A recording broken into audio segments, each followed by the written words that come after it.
কল্যাণী ইউনিভার্সিটির আন্ডারে যে সমস্ত কলেজ রয়েছে নদিয়া এবং মুর্শিদাবাদ জোনের মধ্যে, প্রত্যেকটা কলেজে তোমরা যারা এবার নিউ ফার্স্ট সেমিস্টারের স্টুডেন্ট রয়েছো, তো তোমাদের মাইনর সাবজেক্টে যাদের পলিটিক্যাল সায়েন্স অর্থাৎ মাইনর রাষ্ট্রবিজ্ঞান সাবজেক্টটা যাদের রয়েছে, তো এই মাইনর রাষ্ট্রবিজ্ঞানের লাস্ট মিনিট 5 এবং 10 নম্বরে কিছু গুরুত্বপূর্ণ সাজেশন নিয়ে আজকের এই ভিডিওতে আলোচনা করব। অর্থাৎ আমি তোমাদের জন্য পরীক্ষার আগে 5 এবং 10 নম্বরে কিছু গুরুত্বপূর্ণ প্রশ্ন তৈরি করেছি।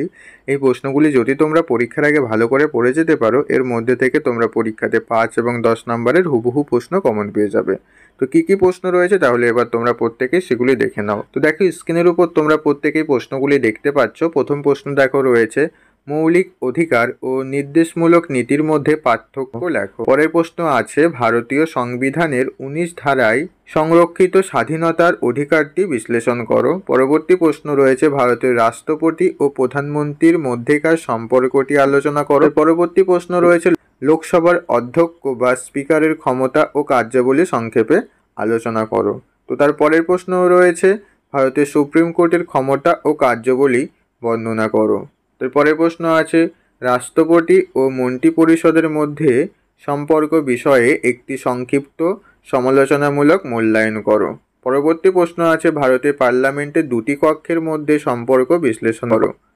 পরের প্রশ্ন আছে, ভারতীয় সংবিধানের প্রস্তাবনার সমাজতান্ত্রিক এবং ধর্মনিরপেক্ষ শব্দ দুটির অর্থ কী কী? পরবর্তী প্রশ্ন আছে, ভারতের সংবিধানে সংরক্ষিত সাংবিধানিক প্রতিবিধানের অধিকারটি ব্যাখ্যা করো। তার পরবর্তী প্রশ্ন রয়েছে, ভারতীয় যুক্তরাষ্ট্রের প্রকৃতি সম্পর্কে বিতর্কটির সংক্ষিপ্ত পর্যালোচনা করো।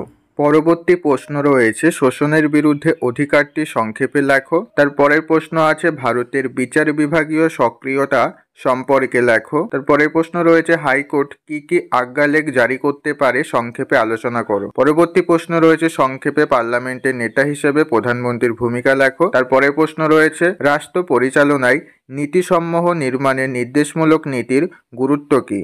পরবর্তী প্রশ্ন রয়েছে, গণপরিষদ কি ভারতের জনগণের প্রতিনিধিত্ব করেছিল? পরবর্তী প্রশ্ন রয়েছে, পার্লামেন্টে অর্থ বিল পাশের পদ্ধতি আলোচনা করো। তারপরের প্রশ্ন আছে, ভারতীয় সংবিধানে বর্ণিত মৌলিক কর্তব্যের উপর একটি টিকা লেখো। তারপরের প্রশ্ন আছে, ভারতীয় সংবিধানের প্রধান বৈশিষ্ট্যগুলি আলোচনা করো। তারপরের প্রশ্ন আছে, ভারতীয় নাগরিকদের মৌলিক অধিকারগুলি সম্পর্কে আলোচনা করো। তারপরের প্রশ্ন আছে, ভারতীয় সংবিধানের সংশোধন পদ্ধতি সম্পর্কে সংক্ষিপ্ত আলোচনা করো। পরের প্রশ্ন আছে, জনস্বার্থ মামলা বলতে কি বোঝো? তারপরের প্রশ্ন আছে, ভারতের রাষ্ট্রপতির জরুরি অবস্থা সংক্রান্ত ক্ষমতাগুলি সম্পর্কে একটি সংক্ষিপ্ত টিকা লেখো। পরবর্তী প্রশ্ন আছে, মৌলিক অধিকার এবং রাষ্ট্রীয় নির্দেশমূলক নীতির মধ্যে প্রধান পার্থক্যগুলি উল্লেখ করো। নির্দেশমূলক নীতিগুলি কি বিচারযোগ্য?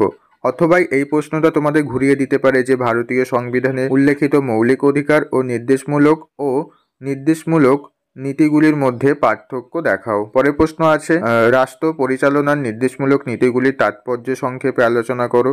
অথবা সংক্ষেপে নির্দেশমূলক নীতির গুরুত্ব আলোচনা করো।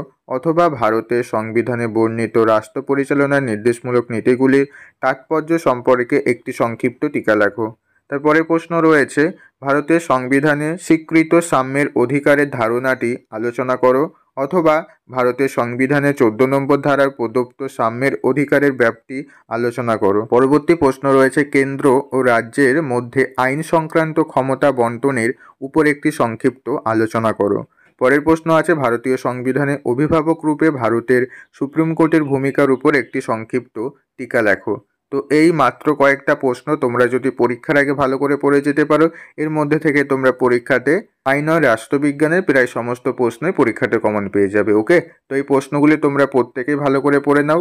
দেখবে এর মধ্যে থেকে প্রায় তোমাদের অনেক প্রশ্নই পড়া হয়ে গেছে। আর যে প্রশ্নগুলি পড়া হয়নি, তোমরা পরীক্ষার আগে সেই প্রশ্নগুলি ভালো করে পড়ে নাও এবং তুমি তোমার যে স্যার বা ম্যামের কাছে পড়ে তারা যে প্রশ্নগুলি পড়িয়েছে সেই প্রশ্নের সঙ্গে আমি যে সাজেশনে যে প্রশ্নগুলি দিলাম এই প্রশ্নগুলি পড়বে। এর মধ্যে থেকে তোমরা পরীক্ষাতে প্রশ্ন কমন পেয়ে যাবে, এর বাইরে আর কোনো প্রশ্ন আসবে না। ওকে, তো এই ছিল আজকের ভিডিওটি ভালো লাগলে ভিডিওতে অবশ্যই একটি লাইক করে দাও। চ্যানেলে নতুন দর্শক হয়ে থাকলে চ্যানেলটিকে সাবস্ক্রাইব করে দিয়ে পাশে থাকা বেল আইকন দিয়ে বাজিয়ে দিও, যাতে পরবর্তী কল্যাণী ইউনিভার্সিটির A to Z আপডেট তুমি আমাদের এই চ্যানেল থেকে পেয়ে যাও। তারপর দেখা হচ্ছে পরবর্তী ভিডিওতে। তোমরা সবাই ভালো থেকো।